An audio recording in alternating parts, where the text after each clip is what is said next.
अमरावती शहरात वाढत्या दुचाकी चोरीच्या घटनांमुळे नागरिकांमध्ये चिंता निर्माण झाली असताना सिटी कोतवाली पोलिसांनी मोठी कारवाई करत मोटरसायकल चोरट्यांच्या टोळीचा पर्दाफाश केला आहे। पोलिसांनी 3 आरोपींना अटक करून तब्बल 21 चोरीच्या दुचाकी जप्त केल्या असून सुमारे 8 लाख रुपयांचा मुद्देमाल हस्तगत करण्यात आलाय। या कारवाईमुळे अमरावतीसह विविध भागातील 17 गुन्ह्यांचा उलगडा झाला आहे। अमरावती शहरातील बाजारपेठ परिसरात वाढत्या दुचाकी चोरींच्या घटनांचा तपास करण्याकरिता पोलीस आयुक्त राकेश ओला यांच्या निर्देशानुसार विशेष पथकाची स्थापना करण्यात आली होती।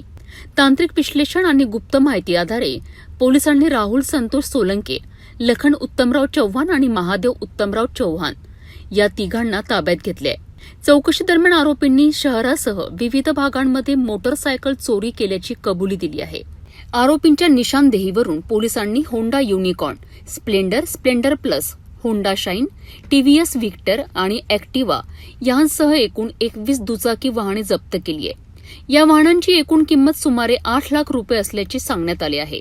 पोलीस तपासात जप्त करण्यात आलेल्या वाहनांचा संबंध अमरावती शहरातील 11 आणि इतर भागातील 6 चोरीच्या गुन्ह्यांशी असल्याचे निष्पन्न झाले आहे। त्यामुळे एकूण 17 गुन्ह्यांचा उलगडा करण्यात पोलिसांना यश आले आहे, तर आणखी 4 दुचाकींचा संदर्भात तपास सुरू आहे।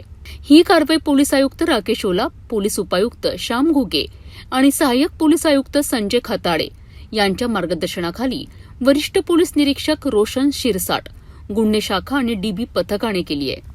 अमरावती पोलिसांच्या या धडाकेबाज कारवाईमुळे दुचाकी चोरी करणाऱ्या टोळ्यांना मोठा धक्का बसला आहे, तसेच चोरीला गेलेल्या वाहनांच्या मालकांना दिलासा मिळाला आहे। या प्रकरणातील पुढील तपास सिटी कोतवाली पोलीस करीत आहेत।